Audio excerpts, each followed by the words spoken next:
Bonjour à tous, bienvenue dans ma playlist Bourse Faut-il investir sur. Donc aujourd'hui je vous propose l'entreprise Ubisoft.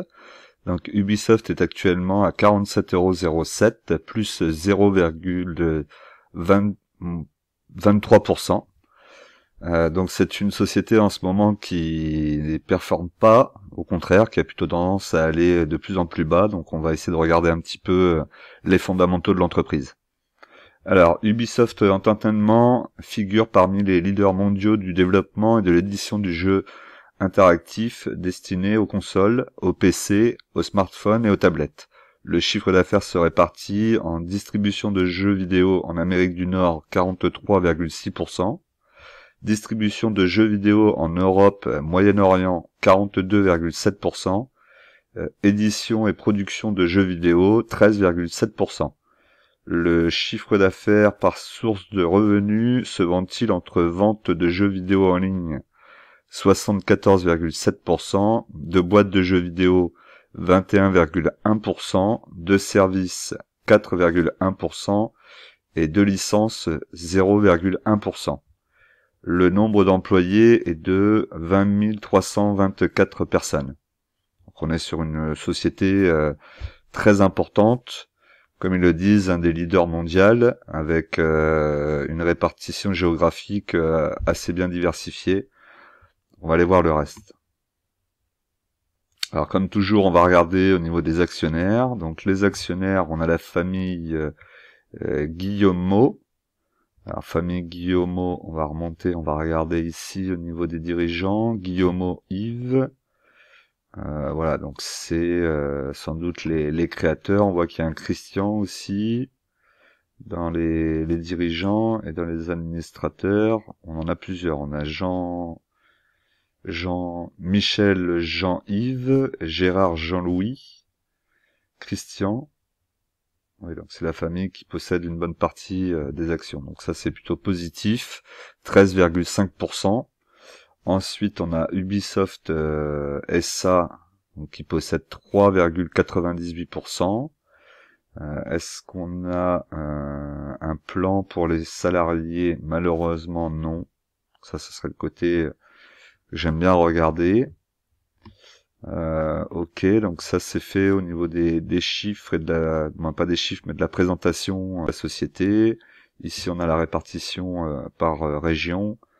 On voit qu'ils sont vraiment implantés un peu partout. De toute façon, les jeux vidéo, ça voyage très facilement. Alors du coup, avant d'aller voir justement les chiffres financiers, comme d'habitude, je vous rappelle de penser à vous abonner, à cliquer sur la cloche pour recevoir les dernières vidéos, à liker et à me laisser un commentaire pour me dire ce que vous pensez de la société Ubisoft. Éventuellement me donner une autre société que vous souhaiteriez qu'on analyse ensemble.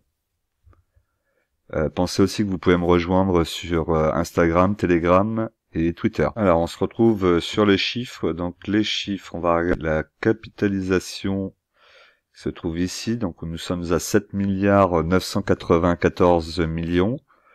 On a une valeur d'entreprise qui est à 8 milliards 461 millions. Donc ça voudrait dire que on a sans doute de la trésorerie. Non, c'est de la dette. Donc là, on voit qu'il y a de la dette. 467 millions. Ok pour la dette. Et si on regarde les capitaux propres qui se trouvent ici, est-ce qu'ils couvrent? On a 488 millions. Donc les capitaux propres couvrent la dette. Donc ça passe. C'est positif, on va dire. C'est positif. En tout cas, c'est mieux que si ça couvrait pas la dette. Ensuite, l'EBITDA, donc... alors, attendez, là, Alors ensuite, on va regarder donc le PER. Donc, on voit le PER historique est plutôt élevé. Hein, là, 2019, on était à 89, 60, 76. Là, on revient sur des PER... qui descendent, donc 29 pour l'année prochaine, jusqu'à 20,5 pour 2024. Donc ça veut dire que l'entreprise coûte de moins en moins cher. On voit effectivement aussi sur la valeur de l'entreprise C'est pas bon, c'est pas très bon signe tout ça quand même. La capitalisation, bah forcément, hein, le cours a quasiment été divisé par deux par rapport à ce qu'il était il y a pas si longtemps que ça. On était aux alentours de 80 €. Ensuite, le rendement, il y en a pas. Le cours de référence, donc pour 2021, nous serions à 64,9. Donc là, je vous rappelle qu'on est à 47,09, donc forcément, on a l'impression de faire une bonne affaire. Mais pourtant, c'est difficile de pouvoir se projeter pour le moment. On a même peur qu'elle se fasse, et à la limite, ça serait peut-être la meilleure des choses, qu'elle se fasse racheter par un gros du même secteur. Dans ce cas-là, elle pourrait être rachetée aux alentours de 60-70 €. Bon. Voilà, donc là on voit par exemple que pour l'année 2022, 2023, 2024, le cours de référence sera 47 €. C'est-à-dire le prix qu'il y a actuellement. Peut-être que sur du long terme, en tout cas ce qui est sûr c'est qu'elle me fait très mal au portefeuille actuellement. Et pour ceux qui sont comme moi, bah, ça va être la même chose. Je dis pas, peut-être que se renforcer à 47 pourrait être une idée. On va regarder après sur le graphique ce qu'il nous propose. Alors, le compte de résultat. Donc là, sur le compte de résultat, on voit on a la marge nette, donc la barre verte qui se trouve ici, donc, qui a plutôt tendance à repartir vers les 10%. Ensuite, on a la marge d'exploitation, donc la barre jaune au-dessus. Pareil, elle est au-dessus des 20%, donc ça c'est quand même assez correct, hein, même s'il y a une grosse chute pour 2020.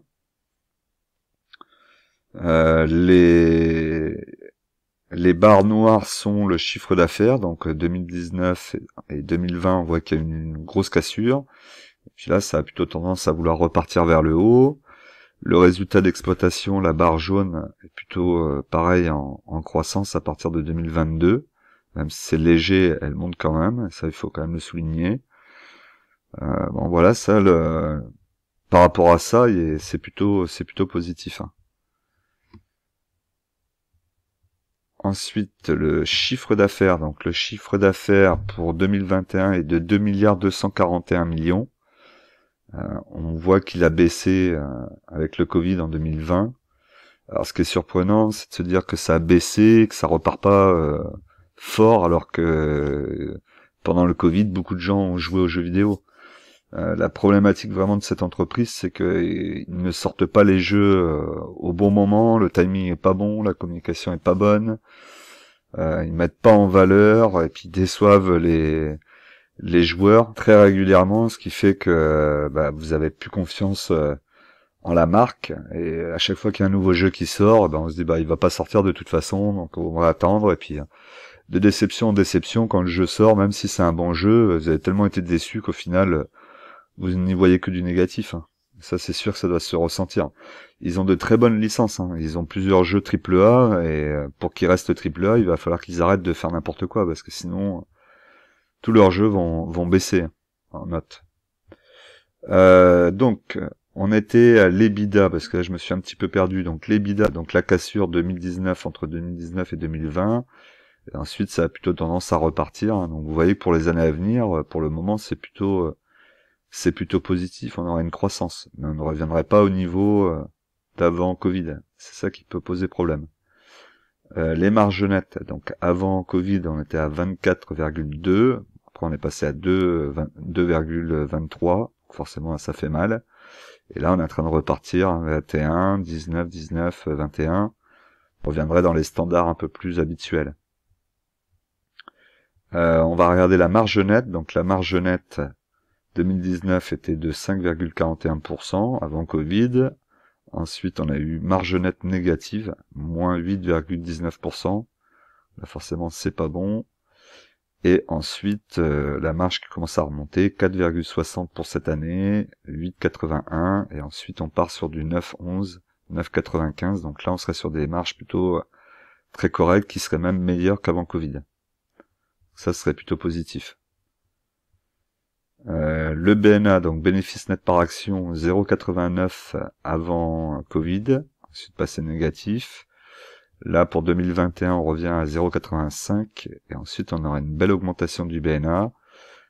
En continuant comme ça, on pourrait même imaginer que d'ici 4 ou 5 ans, Ubisoft puisse verser un dividende. Encore une fois, ils ont toutes les cartes pour y arriver, c'est vraiment la gestion qui est très mauvaise. C'est ça qui rend fou, hein. C'est que tout est ok, tout est bon, ils ont le monopole, ils ont des bonnes licences, ils ont des super jeux, ils ont acheté de nouvelles licences, notamment Star Wars, et ils ne capitalisent pas sur leur avantage, et ça risque de leur faire mal à un moment ou à un autre. C'est ça qui fait justement, qui fait peur au marché, et pas qu'au marché, hein, aux actionnaires. Moi je suis actionnaire, et donc du coup ça me fait un peu peur, et ça me laisse un petit peu sur ma faim, on va dire. Qu'est-ce qu'il faut faire? Est-ce qu'il faut rentrer, regrossir encore la ligne qui est déjà assez importante? Là j'hésite. Alors, la situation du bilan. Alors, on a donc le leverage qui sera négatif à partir de 2024. On voit que pour 2021, donc cette année, il est aux alentours de 2. C'est pas dramatique, hein. Je vous ai dit, il faut pas qu'il soit au-dessus de 4. Donc là, on est encore positif, et ensuite, il va baisser, donc ça, c'est plutôt pas mal. On peut voir aussi au niveau de la dette, hein, la dette, donc les barres bleues qui descendent sous le zéro. Vous les avez ici, hein. Donc là, on a de la dette. La dette part pour se combler d'année en année. Et donc, on peut avoir vraiment de belles perspectives pour l'année 2025, par exemple, qu'on ne voit pas encore. Mais si ça continue sur cette lancée, c'est plutôt assez positif. On voit pareil, hein, au niveau du chiffre d'affaires, il va progresser là dans les années à venir. L'EBITDA aussi, avec un leverage qui descend. Donc, logiquement, hein, comme je vous dis, ils ont vraiment toutes les cartes en main. La dette, là on voit, hein, donc la dette va baisser aussi, on voit petit à petit, hein, pour arriver à une dette presque nulle, peut-être en 2025-2026. Le leverage, donc on est en dessous de 0, donc ça c'est très bien. Est-ce qu'on a du cash flow qui est important? Donc là le cash flow, on avait 310 millions en 2019, on avait en 2020 donc moins 191 millions, et donc on repart pour 2021 avec un nouveau du cash flow positif. Une perte notamment bizarre entre l'année 2021 et 2022 de cash flow, hein, puisque l'année prochaine ils annoncent 16,5 millions, alors qu'en 2021, cette année, ils sont à 72,3 millions. Et après, bon, ça repartirait pour 2023, 2024, donc ça c'est positif. Alors ensuite, on a le ROE, donc, qui permet de voir si l'entreprise a un avantage concurrentiel dans son secteur d'activité. Donc on peut voir qu'effectivement Ubisoft a un avantage concurrentiel, hein, pour cette année 2021 puisqu'il est à 21,1%, et à partir de 15%, là, en principe on considère que l'entreprise a un avantage concurrentiel. Donc ça c'est plutôt positif. On voit que pour 2022 l'avantage se perd et qu'après il pourrait revenir. Voilà, tout dépend, comme je vous dis, hein, de sa volonté et de l'envie de sortir les jeux dans le bon timing et de ne pas faire attendre à chaque fois ces joueurs, ces gamers. Et voilà. Et après d'avoir une bonne direction et en avant. Donc ensuite, on va regarder les capitaux propres. Donc les capitaux propres, c'est important aussi qu'ils augmentent. Donc là, on voit que pour les 3 prochaines années, on aura une belle augmentation des capitaux propres, ce qui va forcément facilement couvrir la dette, puisque la dette, elle va avoir tendance à baisser. Donc ça, c'est aussi très positif. Le ROA, donc on regarde assez peu, donc on va essayer de le regarder un petit peu plus maintenant. Donc là, ça permet de voir... pour l'investissement, on va prendre un exemple tout bête. Pour un investissement de 100 euros, je vais payer 100 euros la création d'un jeu. C'est pas le cas, mais c'est pour donner un exemple. Combien est-ce que le jeu va me rapporter et combien je vais récupérer des 100 euros. Donc là, ça nous montre que en gros, pour un investissement de 100 euros, ils vont récupérer 7,39% en 2021 de ce qu'ils auront investi en plus. Donc c'est plutôt correct, hein. On voit que pour 2019, ils étaient aux alentours de 10,9. Là, on va se stabiliser aux alentours de 5 et 7%. Donc ça, c'est plutôt correct. Ensuite, on va avoir ici le CAPEX, donc les investissements faits par la société par rapport à son chiffre d'affaires. Donc on voit que pour 2021, l'investissement est de 4,32% et on reste toujours sur l'investissement plus ou moins global. Donc là, il y a eu un petit peu plus en 2020, 6,84%, peut-être expliqué justement par l'achat de la licence Star Wars. Je vous rappelle que dans l'une de mes vidéos, je vous ai parlé aussi d'un jeu de foot qui, a priori, va revenir libre de droit, puisque Epic Comedy, je suis pas sûr que ce soit comme ça que ça s'appelle, mais bon, Epic Comics, je crois que c'est comme ça. Un autre éditeur de jeux vidéo avait la licence de ce jeu de foot, donc c'est FIFA, pour jusqu'à 2022, donc après la Coupe du Monde au Qatar. Et donc à partir de 2022, le jeu va être de nouveau disponible et va peut-être être racheté avec les droits en rediscussion avec la FIFA par peut-être Ubisoft, hein, pour avoir une nouvelle licence forte, très forte même, puisque là le foot c'est très très fort, mais ça pourrait être une belle opportunité, mais par contre il faudrait vraiment pas se rater sur les lancements. Là ils auront pas le droit au lancement au mois d'octobre pour un jeu qui devait sortir au mois de septembre. Sinon ça risque de leur faire mal. Alors voilà, donc par rapport à ça,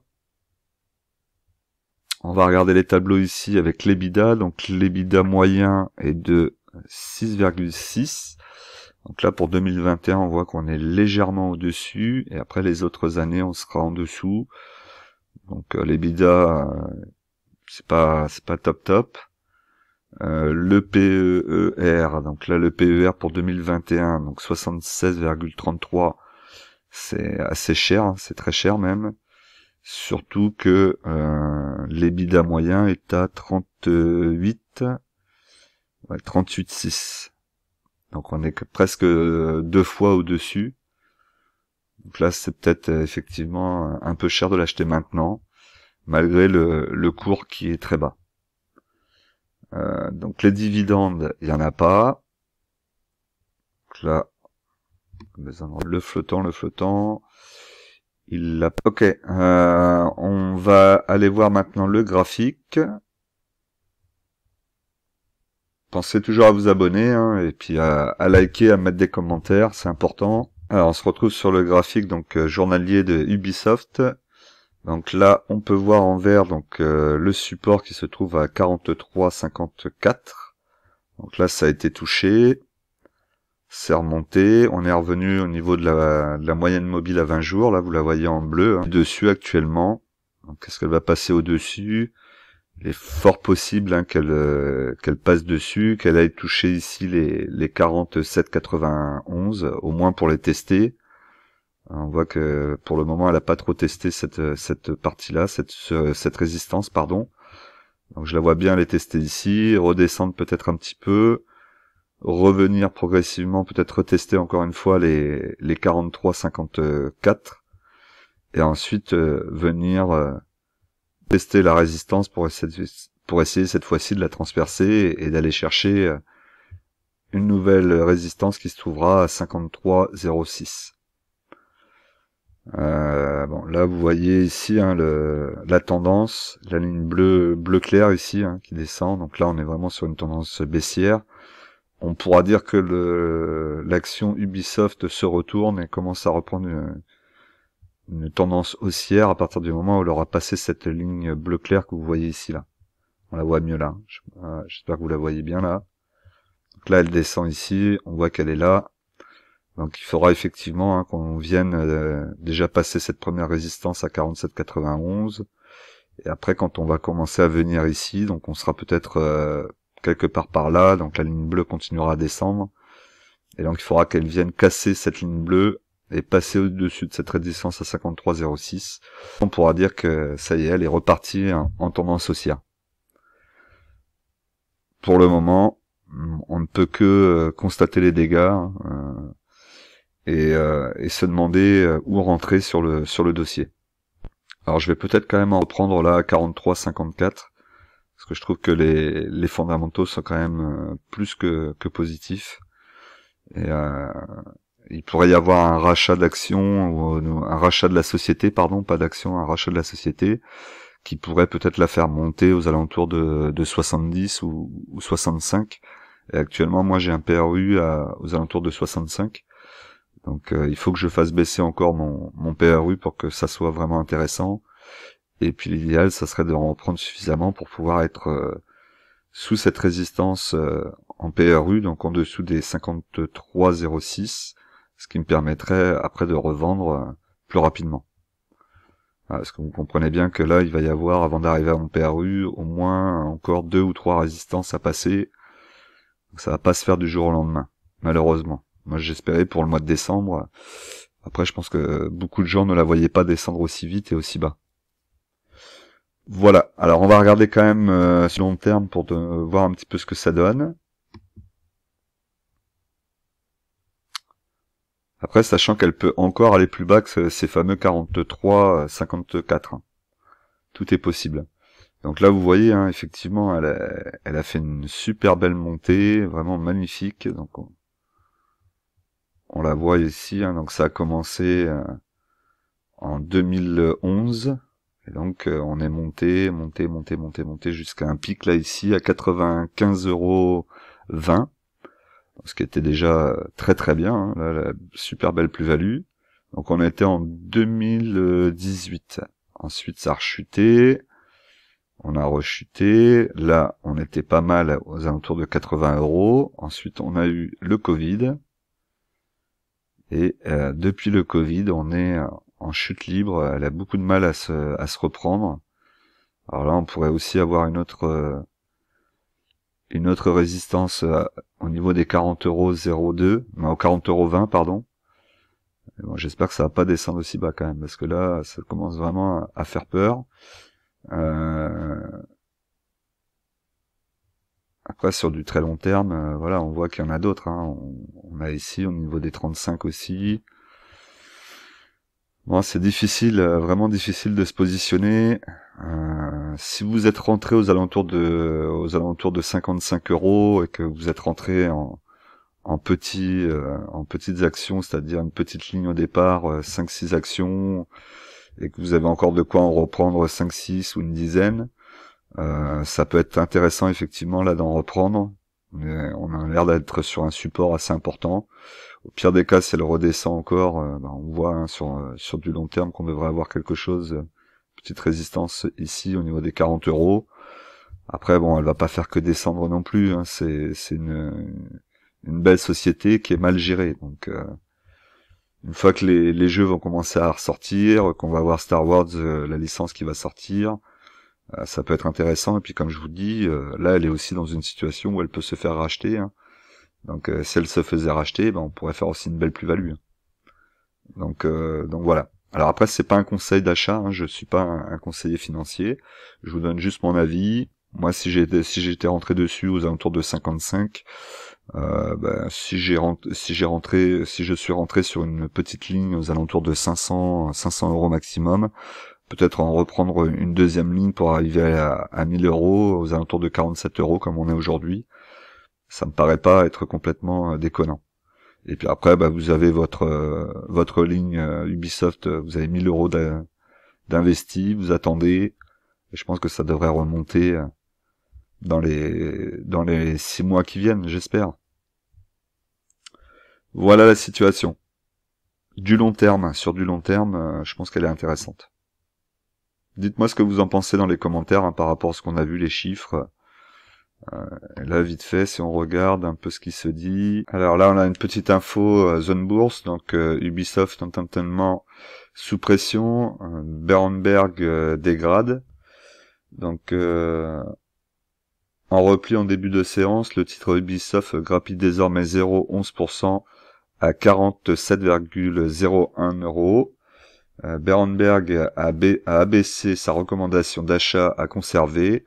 Objectif de cours a été abaissé de 72 à 48 €. Ça fait mal quand même.